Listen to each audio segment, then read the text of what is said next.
Hello दोस्तों, स्वागत है आपका अपने YouTube channel target with Ashutosh में। आज हम लोग लेकर आए हैं ग्रुप डी परीक्षा के लिए बहुत ही महत्वपूर्ण टॉपिक। ये आपका फिजिक्स का टॉपिक है। पूरे आप लोग ग्रुप डी में देखेंगे तो फिजिक्स के तीन समझ लीजिए बहुत महत्वपूर्ण टॉपिक हैं, जिनको आप रीढ़ की हड्डी कह सकते हैं कि इन्हीं तीन टॉपिक्स पे आपका पूरा ग्रुप डी का पेपर समझ लीजिए डिपेंड है। एक आपका यही मोशंस हो गया जो आज आप लोग पढ़ेंगे, सबसे ज़्यादा क्वेश्चंस यहाँ से आते हैं। उसके बाद आपका जो करंट का टॉपिक है, करंट इलेक्ट्रिसिटी वाला, वहाँ से आते हैं। और आपका वर्क, पावर और एनर्जी, ये तीसरा टॉपिक है। इन तीन टॉपिक्स को आप लोग पूरा अच्छे से कवर कर लीजिए, पूरा फिजिक्स आपका तैयार हो जाएगा, ये मैं आपकी गारंटी लेता हूँ। और मैं आपको तैयार कराऊंगा, पूरा एक एक चीज़ तैयार कराऊंगा न्यूमेरिकल्स के साथ। आज हम लोग न्यूमेरिकल्स भी देखने वाले हैं। तो पहले मैं आपको दिखा देता हूँ आज हम लोग क्या क्या पढ़ेंगे, उसी हिसाब से आपको आइडिया लग जाएगा। पहले हम लोग देखिए थ्योरी पढ़ेंगे थोड़ी सी, उसके बाद समझेंगे, फिर क्वेश्चन आंसर करेंगे। आप देख सकते हैं ये ग्रुप डी का पूछा हुआ क्वेश्चन है। देखिए स्क्रीनशॉट मैंने डायरेक्ट स्क्रीनशॉट ले रखा है कि जो ग्रुप डी में पूछे हुए क्वेश्चंस हैं वो हम लोग करेंगे। और मैं आप लोग को बता दूं कि मैं पहले वो थ्योरी बनाता हूँ, उसके बाद क्वेश्चंस रखता हूँ। ये नहीं है कि मैं आपको बेवकूफ़ बनाने के लिए पहले क्वेश्चंस बना दूँ, उसके हिसाब से थ्योरी कर दूँ, तो ऐसा कुछ नहीं रहता है। आप लोग मुझ पर बिलीव करिए, मेरे हिसाब से पढ़ते हुए चलिए, आपका पूरा टॉपिक कवर होगा, पूरा साइंस कवर होगा, आपको जॉब भी 100% मिलेगी। तो चलिए हम लोग शुरू करते हैं आज का सेशन। पहले हम लोग जानते हैं न्यूटन्स लॉ ऑफ मोशन के बारे में कि कौन कौन से मोशंस लॉज हैं मोशंस के। तो पहला है न्यूटन की गति का प्रथम नियम, यानी कि Newton's first law of motion. इसमें क्या दिया गया है कि जो हमारी बॉडी होती है वो हमेशा एक ही जगह पर रहती है जब तक उसमें कोई अलग से कोई फोर्स ना लग जाए, यानी कि अलग से कोई बल ना लगाया जाए, तब तक वही बॉडी, जैसे हम लोग बैठे हैं, मान लीजिए एक स्ट्रेट बॉडी हम लोग बैठे हुए हैं, अब जब तक हमारी बॉडी पे कोई फोर्स नहीं लगाएगा, कोई हम लोग को ज़बरदस्ती खींचेगा नहीं, धकेलेगा नहीं, तब तक हम लोग वहाँ से नहीं हिलेंगे। तो ये सारी बॉडीज़ का रहता है। जैसे कोई कुर्सी है, मेज है, जब तक आप उसको उठाएंगे नहीं तो वो उठेगी नहीं, तो वो अपनी जगह पर बनी रहेगी। तो यही होता है न्यूटन का पहला नियम। इसी में आता है एक चीज़ इनर्शिया करके आता है, काफ़ी एग्जाम में पूछा जाता है, इंपॉर्टेंट टॉपिक है, जिसको जड़त्व कहते हैं।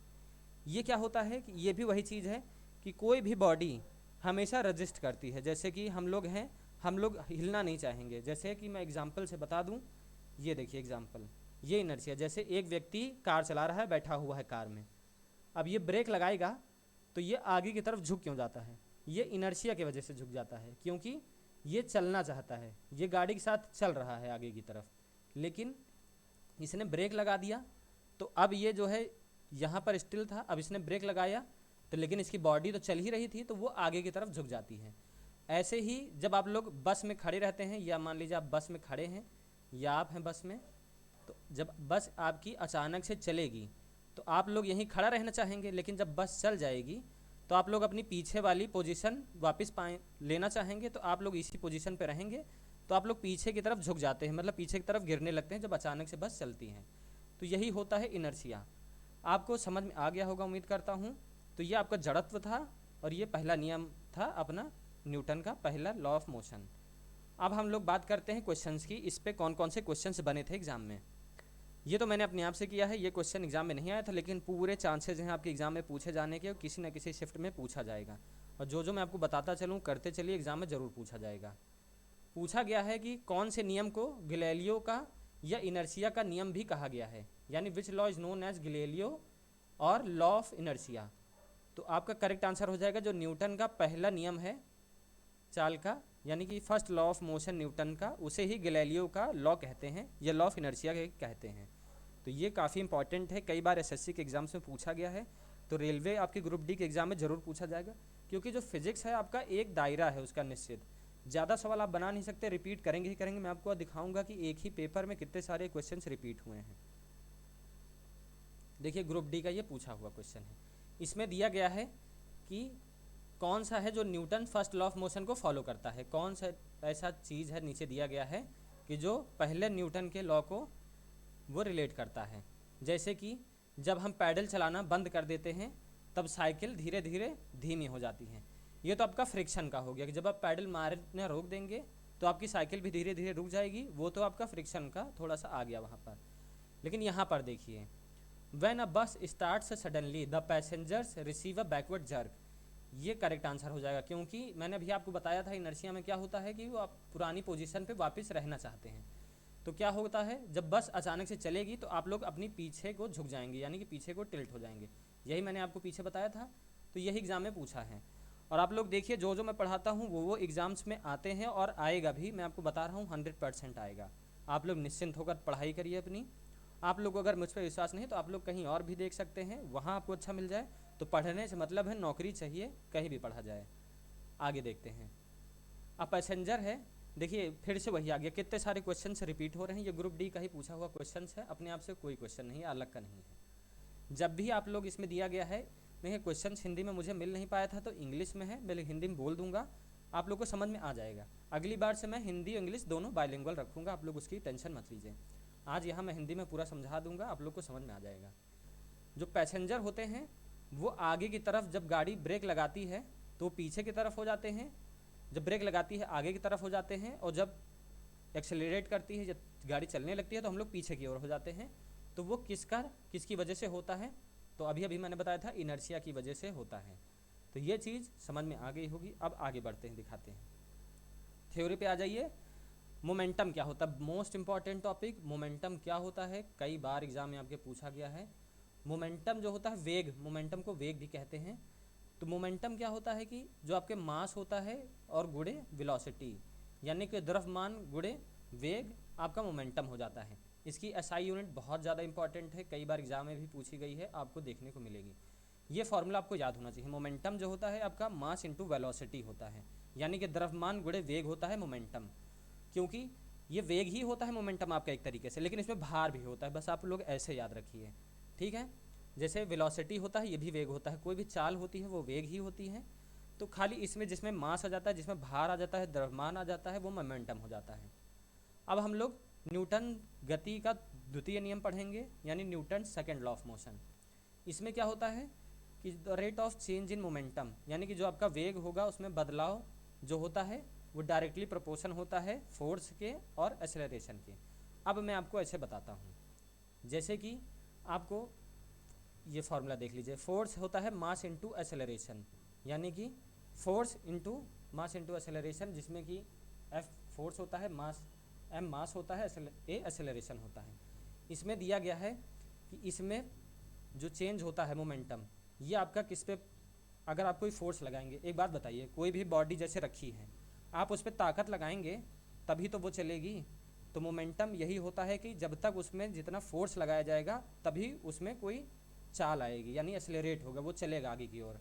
तो यही कहा गया है, यानी कि जैसे कोई एक एम मास का यहाँ पर ऑब्जेक्ट पड़ा हुआ है, ये एक एम मास का मान लो ईंट पड़ी हुई है, या गाड़ी खड़ी है, कार खड़ी है मान लीजिए, इसका मास हम लोग मान लेते हैं कि 100 न्यूटन है। इस कार का वेट कितना है, 100 न्यूटन।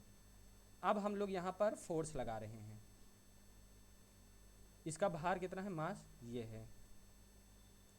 अब इसका हम लोग जब इस पर फोर्स लगा रहे हैं, मान लीजिए इधर से हम लोग फोर्स लगाएंगे इस तरफ, यहाँ पर हम लोग फोर्स लगा रहे हैं, कोई भी न्यूटन का मान लीजिए हम लोग फोर्स लगा रहे हैं, तो इसमें कोई ना कोई वेलोसिटी, यानी कि कोई ना कोई इसमें चाल आएगी, चलने लगेगी कार, तो इसमें कोई ना कोई एक्सेलरेशन हो जाएगा, ये स्पीड पकड़ लेगी कोई ना कोई। तो यही है कि आप जितना फोर्स लगाएंगे, इस पर फोर्स किस पे डिपेंड करता है, आपका भार पे निर्भर करेगा और आपकी चाल पर भी निर्भर करेगा, यानी कि आप जितना फोर्स लगाएंगे भार।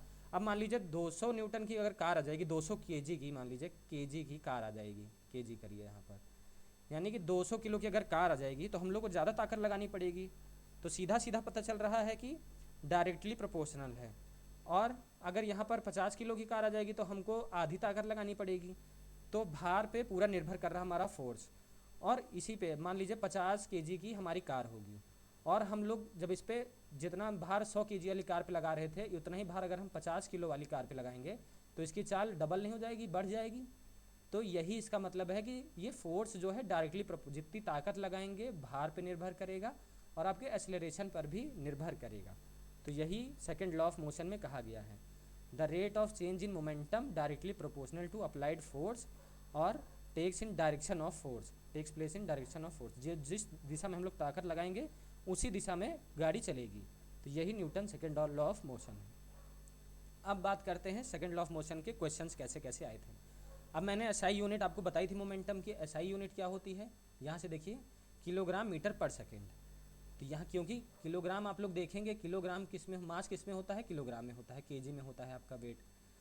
अब यहाँ पर आप लोग देखेंगे कि जो आपकी वेलोसिटी होती है, वेग होती है, मीटर पर सेकेंड में होती है, मीटर पर सेकेंड में होती है, क्योंकि वेलोसिटी होती है डिस्टेंस अपॉन टाइम, यानी कि वेलोसिटी आपकी हो जाएगी दूरी बटे समय, दूरी मीटर हो गया और बटे समय मतलब सेकेंड में हो गया। तो सीधा सीधा आप लोग देख सकते हैं कि केजी मीटर पर सेकेंड, तो आप लोग ऐसे निकाल भी सकते हैं, याद नहीं आ रहा हो तो। फॉर्मूला आपको याद होना चाहिए, मोमेंटम होता है मास इंटू वेलोसिटी, यानी मास कितना हो जाएगा केजी और वेलोसिटी मीटर पर सेकेंड। तो आप लोग सीधा सीधा निकाल सकते हैं, कई बार एग्जाम में पूछा जाता है। अब हम लोग बात करते हैं, देखिए फिर से रिपीट हुआ क्वेश्चन, आप लोग कहेंगे सेम क्वेश्चन डाल दिया, बट आप लोग देखिए क्वेश्चन नंबर 73 है यहाँ पर क्वेश्चन नंबर 59 है, और आरबी ग्रुप डी का ही पूछा हुआ क्वेश्चन है। लीनियर मोमेंटम किसके बराबर होता है, मास इंटू वेलोसिटी के बराबर होता है। अब फिर से यहाँ देख लीजिए रिपीट हुआ, ये 45 क्वेश्चन है, आप लोग यहाँ पर देख लीजिए, वो 59 था। Product of mass and velocity, जो मास और वेलोसिटी का गुणांक होता है उसे मोमेंटम कहते हैं। कितनी बार रिपीट हुआ है, अलग अलग शिफ्ट में, एक ही पेपर में समझ लीजिए रिपीट हुआ है 2018 में। अब यहाँ पर देखिए जो मैंने आपको फोर्स बताया था, फोर्स बराबर कितना होता है, मास इंटू एक्सेलरेशन होता है, यानी कि मास गुणे acceleration, F into M A. तो प्रोडक्ट ऑफ मास और एक्सेलरेशन फोर्स के बराबर होता है, ये भी पढ़ा दिया है। सारी चीज़ें आपको पढ़ाई हुई होती है, बस आपको थोड़ा सा दिमाग लगाना होता है, याद करना रहता है, सारे क्वेश्चन आपके सॉल्व होते चले जाएंगे। अब Newton third law of motion पे बात करते हैं। इसमें क्या कहता है कि न्यूटन की गति का तीसरा नियम ये कहता है कि जो भी हम किसी चीज़ पे बल लगाएंगे वो उतना ही बल हमारी तरफ लगाएगा। कोई भी रिएक्शन हम आप पे देंगे तो आप हम पे देंगे, यानी कि आपको अगर मैं गाली दूंगा तो आप मुझे गाली देंगे। यही न्यूटन का थर्ड लॉ ऑफ मोशन है, यानी कि मैं दीवार पे अगर ताकत लगाऊंगा तो दीवार भी उतनी ही ताकत लगाएगा। इस पर कौन सी चीज़ें काम करती है मैं आपको एग्जाम्पल से बताता हूँ। जो आपकी पिस्टल होती हैं गन, उनमें यह होता है जैसे कि जो आपका कॉइल होता है वो पीछे जितनी ताकत से आपको मारती है गोली की तरफ, बुलेट की तरफ, उतनी ही तेज़ी से बुलेट भी उसके पीछे से मारता है तो कॉइल पीछे निकल जाती है। तो यही होता है कि जितनी ताकत आप किसी चीज़ पे लगाएंगे उतना ही बल वो आपकी तरफ लगाएगा। यही होता है आपका न्यूटन का तीसरा नियम। अब हम लोग बात, जैसे आप लोग मान लीजिए किसी को थप्पड़ भी मारते हैं तो थप्पड़ जिसको मारते हैं उसको लगता है, आपके हाथ में भी लगता है, तो यही तीसरा नियम होता है। अब इम्पल्स की बात करते हैं, यानी कि आवेग की बात करते हैं, बहुत इंपॉर्टेंट होता है इम्पल्स भी, काफ़ी एग्जाम में पूछा जाता है, बच्चे कंफ्यूज भी होते हैं, मोमेंटम और इम्पल्स में कंफ्यूज हो जाते हैं। देखिए इम्पल्स क्या होता है, जब बहुत ज़्यादा फोर्स यानी कि बहुत ज़्यादा बल बहुत छोटे टाइम के लिए किसी भी बॉडी पर लगा दी जाए। जैसे कि मैं एग्जांपल से बताता हूँ, आप खड़े रहिए और कोई आपको अचानक से बहुत तेज़ी से धक्का दे दे, थोड़े ही टाइम के लिए धक्का दिया लेकिन बहुत तेज़ी से धक्का दिया, तो वो आपका इम्पल्स लगाया उसने, यानी कि चेंज इन मोमेंटम, आपकी मोमेंटम चेंज हुई, आप खड़े थे, आपको धक्का दिया, आप गिर गए। अगर मोमेंटम यह होता कि आपको धक्का दे रहा है धीरे धीरे, आप आगे बढ़ते जा रहे हैं, तो वो अलग की बात हो गई। यहाँ पर आपको धक्का दिया अचानक से छोटे टाइम के लिए, तो वो इम्पल्स हो जाता है। इम्पल्स की एसआई यूनिट बहुत ज़्यादा इंपॉर्टेंट है, आपके एग्जाम में आएगी, नोट कर लीजिएगा, जो मैं बोल रहा हूँ आएगा, आप लोग बाद में आके मुझसे कहिएगा कि सर ये आया था। एसआई यूनिट होता है न्यूटन सेकेंड होता है इम्पल्स का, तो आप लोग ये याद रखिएगा। अब इसके ऊपर क्वेश्चन आ जाइए। Rocket works on principle of conservation, on which principle of conservation, rocket संरक्षण के किस सिद्धांत पर काम करता है। काफ़ी इंपॉर्टेंट क्वेश्चन है, कई बार एग्जाम में आता है, मोस्ट इंपॉर्टेंट है। तो मोमेंटम, आप लोग को आंसर दिख गया होगा, मोमेंटम, जो principle of conservation of momentum पर रॉकेट काम करता है। अब देखिए यहाँ पर बता रहा है कि अगर हम कोई भी पत्थर आकाश की तरफ फेंकेंगे तो वो पृथ्वी की तरफ क्यों आता है। तो क्यों आता है इसमें बता रहा है, सेंट्रीपिटल फोर्स लगता है। सेंट्रीपिटल फोर्स तब लगता है जब आप कोई धागा घुमा दीजिए कोई चीज़ को, तो बीच में जो बल लगता है उसे सेंट्रीपिटल फोर्स कहते हैं। लेकिन यहाँ पर गुरुत्वाकर्षण होता है पृथ्वी का, उसकी वजह से पत्थर लौट आता है। तो there is exist force that pulls down it towards the earth, एक ताकत लगती है जिसको गुरुत्वाकर्षण कहते हैं, जो पृथ्वी खींचती है अपनी तरफ, उसी वजह से पत्थर नीचे आ जाता है। अब बहुत इंपॉर्टेंट टॉपिक आ रहा है, धीरे धीरे जैसे जैसे आप आगे बढ़ेंगे इंपॉर्टेंट टॉपिक आता जाएगा। स्केलर क्वांटिटी की बात हो रही है, यानी कि अदिश राशियों की बात हो रही है।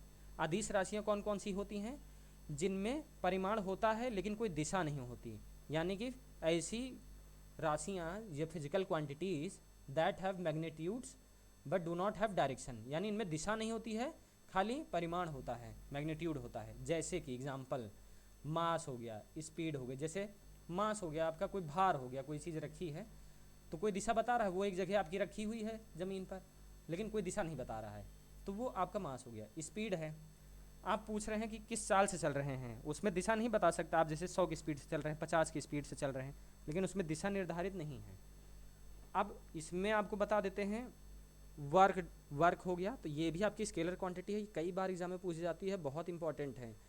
कोई भी कार्य करते हैं तो आप लोग ये नहीं कहते हैं कि मैं कार्य जो है किस दिशा में कर रहा हूँ, मैं कार्य कर रहा हूँ, ठीक है। अब जो होता है टाइम, होता है पावर, एनर्जी, ये तीनों वर्क ही होता है, चेंज इन एनर्जी।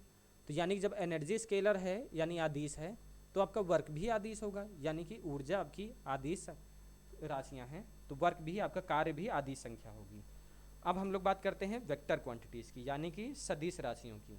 इनमें क्या होता है, परिमाण भी होता है और दिशा भी होती है, दोनों चीज़ होती है। तो इनको हम लोग वेक्टर क्वांटिटीज़ कहते हैं, मैग्नीट्यूड और डायरेक्शन दोनों रहता है, ठीक है। तो याद रखिएगा, वी से आप लोग याद रखिएगा, वी से वेक्टर होता है, वी से आप लोग डायरेक्शन, देखिए ऊपर की तरफ दिखा रहा है। तो मान लीजिए कि एक ट्रिक याद रख सकते हैं कि इनमें वी की डायरेक्शन में वो रहता है, डायरेक्शन रहता है, वी ऊपर की तरफ है तो डायरेक्शन रहता है इनमें, ऐसे याद कर सकते हैं। वैसे वेक्टर आपको सदिश याद है तो इनमें डायरेक्शन होता है यानी दिशा होती है, आप लोग याद रख सकते हैं सीधे सीधे। अब हम लोग बात करते हैं डिस्प्लेसमेंट की, यानी विस्थापन। विस्थापन क्या होता है ये मैं आपको आगे बताऊंगा, लेकिन अभी के लिए याद रखिए कि इनमें दिशा होती है। वेलोसिटी क्या होता है, ये विस्थापन बटे समय होता है, तो यानी विस्थापन आ रहा है तो यानी कि वेग आपका भी वेक्टर हो जाएगा, यानी कि सदिश हो जाएगा।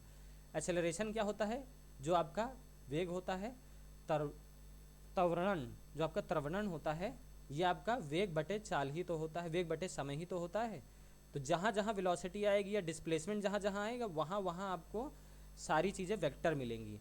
जैसे टॉर्क हो गया, काफ़ी इंपॉर्टेंट है, टॉर्क से भी पूछा जाता है, यानी कि बला घूर्ण को भी पूछा जाता है कि ये कौन सी राशि है, तो ये वेक्टर राशि है। मोमेंटम, ये भी आपकी वेक्टर राशि है क्योंकि इसमें वेलोसिटी आता है। देखिए मास इनटू वेलोसिटी, मैं कई बार बता रहा हूँ मोमेंटम का मास इनटू वेलोसिटी होता है। तो जब ये आप देख लीजिए, जो वेग है, वेलोसिटी है, यही वेक्टर है, तो आपका मोमेंटम तो जाहिर सी बात है वेक्टर होगा। तो ऐसे आप लोग याद रख सकते हैं, फॉर्मूला याद होगा तो आप लोग फिजिक्स में सब चीज़ निकाल सकते हैं। अब क्वेश्चन से देखते हैं कैसे कैसे क्वेश्चन आए थे। ये आपका एग्जाम का पूछा हुआ क्वेश्चन नहीं, लेकिन मैंने अपने आप से दिया है, एग्जाम में आपके आएगा और 100% आएगा, देखिएगा, नोट कर लीजिए। निम्नलिखित में से कौन सी आदिश राशियाँ हैं, यानी स्केलर है। देखिए ये भी वेक्टर है, डिस्प्लेसमेंट इनमें दिशा होती है, मोमेंटम में भी बताया इनमें दिशा होती है, टॉर्क में भी दिशा होती है। लेकिन जो आपका इलेक्ट्रिक करंट होता है इसमें भी दिशा होती है, किस दिशा में करंट बहता है ये भी है, लेकिन ये ट्रायंगल लॉ नहीं फॉलो करता है। ट्रायंगल लॉ भी होता है, ये एक्सेप्शन है, तो आप इसको सिर्फ याद रखिएगा। ट्रायंगल लॉ में जाएंगे तो आपको इतना नहीं याद रखना है। ट्रायंगल लॉ वैसे मैं जल्दी से बता देता हूँ।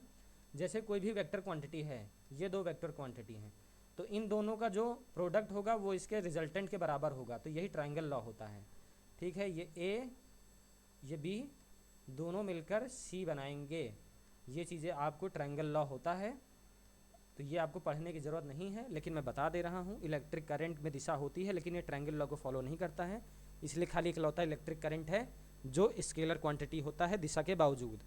तो ये एग्जाम में पूछा जाएगा, आप लोग ज़रूर याद रखिएगा। अब देखिए क्वेश्चंस पे आ रहे हैं जो पूछे गए हैं। Which of the following has only magnitude and no direction. देखिए अब ये पूछ रहा है कि जो स्केलर क्वांटिटी हैं, ठीक है, तो ये वेलोसिटी वेक्टर है, इनमें दिशा होती है, मैंने वेग में बताया था। Force mass into velocity, mass into acceleration होता है, तो इनमें भी वेग होता है, मतलब वेलोसिटी रहती है, तो ये भी डायरेक्शन रहता है। मोमेंटम में भी डायरेक्शन रहता है, वेलोसिटी रहती है। ये मैंने वर्क बताया था, कार्य, ये स्केलर है या 20 राशियाँ हैं, तो आप लोग वर्क सही करिएगा। तो उम्मीद करता हूँ आपको सेशन अच्छा लग रहा होगा। अगर सेशन अच्छा लग रहा होगा गाइस तो फिर लाइक ज़रूर करिएगा, सब्सक्राइब करिएगा। आप लोग के लिए बहुत मेहनत करके ये वीडियो लाता हूँ क्योंकि आप लोग को एक जॉब मिल जाए, इसमें हमारा कुछ नहीं हो रहा है। आप लोग देखिए 1,000 व्यूज़ में $1 भी नहीं मिलता है, आप समझ लीजिए कि 60-70 रुपये भी नहीं मिलते हैं, इतना हार्डवर्क अलग हो जाता है। तो आप लोग थोड़ा मोटिवेट करेंगे तो हम लोग आगे बढ़ेंगे, आप लोग के लिए अच्छा सेशन लेके आएंगे। चलिए खैर कोई बात नहीं, मैं पढ़ाता रहूँगा, चाहे आप लोग सपोर्ट करें या ना करें, मेरा फ़र्ज़ जो है वो मैं करता रहूँगा। वर्क हैज़, देखिए फिर से वर्क आ गया, आप लोग देखिए यहाँ पर मैंने अभी वर्क का इसमें पूछा था, सेम रिपीट हो रहे हैं क्वेश्चन, आप लोग देखते रहिए। वर्क में डायरेक्शन रहता नहीं, डायरेक्शन रहता है, खाली इसमें प्रमाण रहता है, दिशा नहीं रहती है कार्य में। तो देखिए बहुत रिपीट होते हैं, इनमें ज़्यादा वो नहीं रहता है कि बहुत ज़्यादा सेक्शन रहता है। साइंस में आप लोग 25 में 25 स्कोर करेंगे, मेरा टारगेट यही है। आप लोग हमारे साथ स्पीड बनाए रखेंगे तो एग्ज़ाम से पहले इतना आप लोग को प्रिपेयर हो जाएगा कि आप लोग 25 में 25 मार्क्स ज़रूर लेकर आएंगे। अब पूछा गया है जितने भी फोर्स होते हैं, मैंने फोर्स बताया था मास इंटू एक्सेलरेशन होता है, तो इनमें दिशा होती है फोर्स में, तो सारी दिशा जो फोर्स हो जाएंगे उनमें क्या हो जाएगी, वो वेक्टर क्वांटिटीज़ हो जाएंगी, यानी इनमें दिशा भी होगी। क्योंकि एक्सेलरेशन होता है चेंज इन वेलोसिटी होता है, वेलोसिटी बटे टाइम। चेंज इन वेलोसिटी होता है, वेलोसिटी आपको पता है, वेलोसिटी क्या होता है, डिस्प्लेसमेंट अपॉन टाइम होता है। यानी कि डिस्प्लेसमेंट आपको पता है वेक्टर होती है, इनमें दिशा होती है, तो सब में दिशा होती चली जाएगी। ठीक है, तो ऐसे आप लोग निकालते हैं। तो इनमें सारे फोर्सेज में मैग्नीट्यूड भी होता है, डायरेक्शन भी होता है। बहुत इजी से देखिए क्वेश्चंस आते हैं, आप लोग पढ़े रहेंगे तो बहुत इजी लगेगा, आप लोग पेपर एकदम हलवा हो जाएगा, करके आएंगे पूरा। अब डिस्टेंस की बात करते हैं, डिस्प्लेसमेंट की बात करते हैं कि ये होता क्या है। डिस्टेंस क्या होता है, जैसे मान लीजिए कि एक गोला बना देते हैं, ये एक गोला है, किसी निश्चित समय में तय की हुई दूरी को डिस्टेंस कहते हैं, यानी कि दूरी को ही डिस्टेंस कहते हैं। यहाँ से हम चले, यहाँ पर मान लीजिए हम थे यहाँ पर, यहाँ से हम चले और पूरा ये डिस्टेंस कवर किया, तो सबको पता है सर्किल है तो इसका डिस्टेंस कवर कितना हो जाएगा, 2πr। ठीक है, वो तो अलग की बात है। लेकिन मान लीजिए अगर ये सर्कमफ्रेंस इसका 10 सेंटीमीटर का होता तो आपने कितनी चली, 10 सेंटीमीटर चला आपने, मान लीजिए 10 सेंटीमीटर आपने चल दिया। अब यही अगर डिस्प्लेसमेंट की बात करें तो डिस्प्लेसमेंट क्या होता है कि शॉर्टेस्ट डिस्टेंस, यानी कम से कम दूरी। कम से कम दूरी मतलब कि जैसे आप यहाँ थे, आप घूम के पूरा फिर से आप यहीं पर आ गए, तो डिस्प्लेसमेंट कितना हुआ, आपका कोई भी डिस्प्लेसमेंट नहीं हुआ, डिस्प्लेसमेंट जीरो है। और डिस्टेंस की बात करें तो आप 10 सेंटीमीटर चले हैं, डिस्प्लेसमेंट की बात करें तो जीरो, जहाँ पे आप थे वहीं आ गए, आप कहीं खिसके नहीं, ना इधर हुए ना उधर हुए। तो अगर आप लोग मान लीजिए कि यहाँ पर आ जाते, यहाँ पर, तो ये आपका डिस्प्लेसमेंट कितना होता है, ये वाली दूरी जोड़ी जाती, ना कि ये वाली जोड़ी जाती। तो शॉर्टेस्ट डिस्टेंस पूछा जाता है। तो आपको डिस्टेंस और डिस्प्लेसमेंट में समझ में आ गया होगा, डायग्राम से भी समझा देता हूँ। जैसे एक लड़का साइकिल चला के 4 मीटर यहाँ गया, 3 मीटर यहाँ गया, ठीक है, उसके बाद यहाँ पहुँचा तो इसने कितना चाल चली, 4 3 7, 7 मीटर इसने चला, तो डिस्टेंस कितना हो जाएगा, 7 मीटर। अब हम लोग बात करते हैं कि डिस्प्लेसमेंट कितना हुआ, तो यहाँ से यहाँ जाएगा शॉर्टेस्ट डिस्टेंस, तो इस डिस्प्लेसमेंट कितना हुआ, सिर्फ इसका 5 का। ठीक है, तो ये आपको समझ में आ गया होगा डिस्टेंस और डिस्प्लेसमेंट अच्छे से। और इसमें दिशा नहीं, इसमें दिशा होती है, इनमें दिशा नहीं होती है। और स्पीड की बात करते हैं, स्पीड में क्या होता है कि जो डिस्टेंस होती है, दूरी, जो आपकी दूरी बटे समय चाल के बराबर होता है, सबको पता होगा, इसी से हम लोग न्यूमेरिकल्स करने वाले हैं, इसी से न्यूमेरिकल्स पूछे जाते हैं। एवरेज स्पीड देख लीजिए, टोटल डिस्टेंस यानी कुल दूरी बटे कुल समय, औसत चाल बराबर कुल दूरी बटे कुल समय, आपका औसत चाल हो जाती है। बहुत इंपॉर्टेंट है, ये आप लोग याद रखिएगा, एग्जाम में यहीं से न्यूमेरिकल आपके आने वाले हैं ग्रुप डी में। अब हम लोग बात करते हैं क्वेश्चंस की। अब इसमें दिया है कि किरण 90 मीटर का एक पूल है, मान लीजिए ये स्विमिंग पूल है, एक स्विमिंग पूल है, ये किरण है, ये 90 मीटर का आपका स्विमिंग पूल है, 90 मीटर का, 90 मीटर। तो किरण है, ये 90 मीटर जो है ये तैर के गई और वापस तैर के आ गई। यहाँ से इन्होंने तैरना शुरू किया 1 मिनट में, और 1 मिनट में ये वापस भी आ गई। तो अगर डिस्टेंस पूछा जाता तो क्या हो जाता आपका, वेलोसिटी यहाँ से पूछी है, अगर स्पीड पूछता तो स्पीड आपको डिस्टेंस 180/2 कर देते, 90 आ जाता। ठीक है, लेकिन यहाँ पर आपको वेलोसिटी पूछ रहा है, तो वेलोसिटी क्या होता है, डिस्प्लेसमेंट होता है, यानी वेग आपका क्या हो जाएगा, डिस्प्लेसमेंट कितना हुआ, 0 डिस्प्लेसमेंट है। अब 0/2 कर देंगे तो 0 ही आएगा। तो आपका ये न्यूमेरिकल, बहुत बच्चे सोच रहे होंगे बहुत टफ न्यूमेरिकल है, कैसे सॉल्व करूँगी वो, तो ईजी है, 0 ही इसका करेक्ट आंसर हो जाएगा। अब वेलोसिटी की बात करते हैं। वेलोसिटी मैंने बता दिया डिस्प्लेसमेंट बटे टाइम होता है, यानी कि वेग क्या होता है, वेग आपका डिस्प्लेसमेंट बटे समय होता है, यानी कि किसी गतिमान वस्तु का वेग की इकाई समय अंतराल में वस्तु का विस्थापन के रूप में परिभाषित किया गया है। और बच्चों आपको पता है सारी पीडीएफ मिल जाएगी हमारे टेलीग्राम चैनल पे, जिस नाम से हमारा यूट्यूब चैनल है, इसी नाम से आप लोग टेलीग्राम पे जाकर सर्च करेंगे तो आपको मिल जाएगा। रोज़ सेशन के बाद आपको पीडीएफ वहाँ डाल दी जाती है, आप लोग सब इकट्ठा करते रहिए, क्योंकि लास्ट टाइम पे आप लोग रिवाइज कर सकते हैं, पढ़े रहेंगे, रिवाइज करेंगे, 2 मिनट में आपका पूरा रिवाइज हो जाएगा। एक्सेलरेशन क्या होता है? Change in velocity upon time होता है। तो त्वरण की बात हो रही है, किसी वस्तु के त्वरण को वस्तु के वेग के परिवर्तन की दर के रूप में परिभाषित किया जाता है। तो बहुत ही आसान है, आप लोग ये सब चीज़ें याद रखते चलिए, इसीलिए मैंने लिख दिया है। ये सब चीज़ें आपके बहुत काम आने वाली हैं न्यूमेरिकल्स में, और मुझे उम्मीद है कि आप लोग को पता भी होंगी, क्योंकि ये आपके 9th 10th में पढ़ाया गया होगा। अब पूछ रहा है change in velocity per unit time, वेग में, ये देखिए मैंने बताया था कि वेग परिवर्तन की दर में रूप त्वरण जो वस्तु के वेग में परिवर्तन की दर के रूप में किसको माना जाता है? तो त्वरण को माना जाता है। तो यही पूछा गया, velocity per unit time acceleration होता है ये। अब कुछ इंपॉर्टेंट फार्मूले हैं, काफ़ी ज़्यादा इंपॉर्टेंट हैं, यहाँ से भी न्यूमेरिकल आपके बनते हैं और मैं दिखाऊंगा भी अभी। ये आप लोग याद रखिए, अगर आपसे पूछा जाए खाली वेलोसिटी और टाइम, यानी कि आपको क्वेश्चन में वेलोसिटी वेग दिया हो, प्रारंभिक वेग दिया हो, अंतिम वेग दिया हो, और आपका त्वरण दिया हो और समय दिया हो, तो आप लोग ये फार्मूला यूज़ करेंगे। वेग दिया हो, अगर दूरी भी दी है तो आप लोग समय नहीं दिया है तो ये वाला फार्मूला यूज़ करेंगे। अगर आपको दूरी निकालनी है और सिर्फ आपको प्रारंभिक वेग दिया है, अंतिम वेग नहीं दिया गया है, समय भी दिया गया है, तो आप लोग ये वाला फार्मूला यूज़ करेंगे। फार्मूले ज़रूर याद होने चाहिए। मैं इनका डेरिवेशन भी कराऊंगा, क्योंकि नेक्स्ट सेशन में आपको न्यूमेरिकल्स अच्छे से कराऊंगा, अगले सेशन में आने वाले। इसमें थोड़ा सा आप लोग को न्यूमेरिकल दिखाऊंगा। अगली बार हम लोग पूरा सेशन थ्योरी नहीं करेंगे, सिर्फ न्यूमेरिकल्स करेंगे। उसमें आपको डेरिवेशन भी सिखाऊंगा, सारी चीज़ें निकालना सिखाऊंगा, सबको सिखा दूंगा कि आपको प्रॉब्लम नहीं आएगी। अब हम लोग आ जाते हैं न्यूमेरिकल्स पे। न्यूमेरिकल्स में क्या है कि इसमें पूछा गया है कि औसत चाल बतानी है। कहा गया है कि एक व्यक्ति या कोई भी ऑब्जेक्ट है, वो 8 सेकंड में 15 मीटर चला, फिर 12 सेकंड में 25 मीटर चला, तो इसकी औसत चाल पूछी है। और ये आपका पूछा हुआ क्वेश्चन है, इसीलिए मैंने डायरेक्ट स्क्रीनशॉट लेके दिया हुआ ताकि बच्चे बिलीव करें।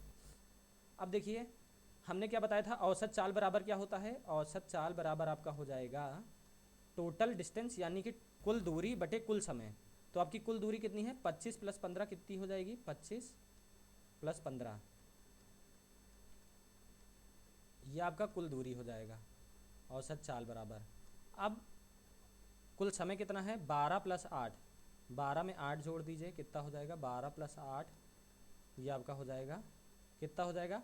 25 और 15 ऐड करिए, आपका 40 आएगा। अब 40 बटे 20, 12 और 8 आपका 20 आ जाएगा। आप लोग काटिए, 0 0 कट जाएगा, 2 1 = 2, 2 2 = 4, तो आपका 2 मीटर पर सेकेंड इसका आंसर, क्योंकि मीटर पर सेकेंड अपॉन में सेकेंड है, यहाँ पर सेकेंड है, ऊपर मीटर है, तो आप लोग का यूनिट क्या आ जाएगी? मीटर पर सेकेंड। मीटर भी याद रखना है, वरना बहुत बच्चे गलत आता हुआ सवाल गलत करते हैं, तो उनको आके बहुत रोना आता है, प्रॉब्लम होती है। देखिए 2 यहाँ दिया हुआ है, लेकिन यहाँ पर से नहीं लगा हुआ, यहाँ लगा हुआ है, आप देख सकते हैं। अब बच्चा इसमें कन्फ्यूज हो जाता है जल्दी जल्दी में, तो ये देखिए करेक्ट आंसर। ऐसे ही न्यूमेरिकल्स आपको देखिएगा कितने सारे पूछे गए, हर शिफ्ट में पूछे गए हैं, इस बार भी पूछा जाने वाला है। अब देखिए फिर वही सेम क्वेश्चन पूछा गया है, और देखिए सारे अलग अलग क्वेश्चन हैं, कोई भी सेम नहीं है, सब अलग अलग हैं, और 2018 के ही शिफ्ट के पूछे हुए क्वेश्चन हैं।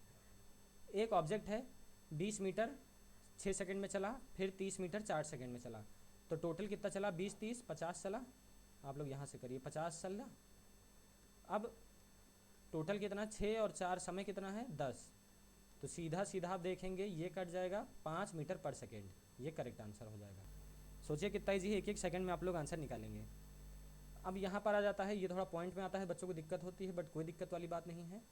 18 दूनी 36 होता है, 2 कम कर लीजिए 34, तो ये 34 आपका आ जाएगा। दोनों जोड़ेंगे 18 और 16 को, और 4 2 6 आ जाएगा, तो 6 पंजे 30 होता है, तो 5 पॉइंट लगा देंगे 40, तो 6 6 = 6 छंग 36 करेंगे, फिर हासिल 4 आएगा, फिर 6 छंग 36 जाएगा, फिर 6 छंग, ये तो रिकरिंग है, तो एक हासिल लेके इसको हम वो कर देंगे, तो ये कितना आ जाएगा? 6.7 मीटर पर सेकेंड। ये देखिए करेक्ट आंसर ये आ गया। तो आप लोग को ऐसे ही करना है, ज़्यादा इनमें टाइम नहीं देना है। ये देखिए सेम क्वेश्चन नहीं है, ये देखिए अलग है, आप लोग देखिए ये अलग है, ये अलग है।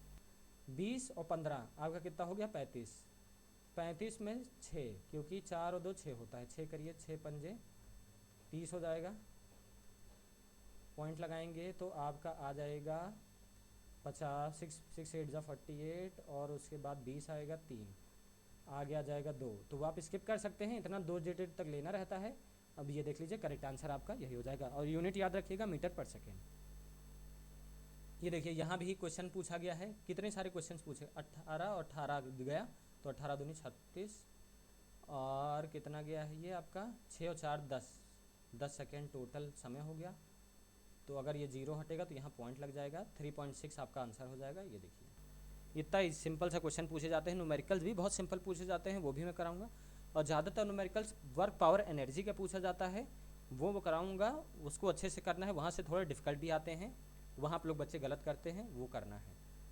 अब ये देख लीजिए 14 और 16 कितना हो जाएगा आपका 30 हो जाएगा। और ये 6 हो जाएगा, 6 पंजे कितना होता है 30। करेक्ट आंसर आपका हो जाएगा 5 मीटर पर सेकेंड। ये आपका करेक्ट आंसर 5। देखिए इतना आज का सेशन हमारा यहीं ख़त्म होता है, इतने ही क्वेश्चंस थे। आपको अगर हमारा सेशन अच्छा लगा हो, मेहनत अच्छी लग रही हो, तो ज़रूर मोटिवेट करिएगा, फ्रेंड्स में शेयर करिएगा। और मेरा यही रहता है मोटिव कि मैं अच्छे से अच्छा कंटेंट आप तक पहुंचा सकूं, ताकि आप लोग जो है नौकरी पा सकें और अच्छा परफॉर्म कर सकें एग्ज़ाम में। तो आज का हमारा सेशन यहीं ख़त्म होता है। जय हिंद दोस्तों, थैंक यू।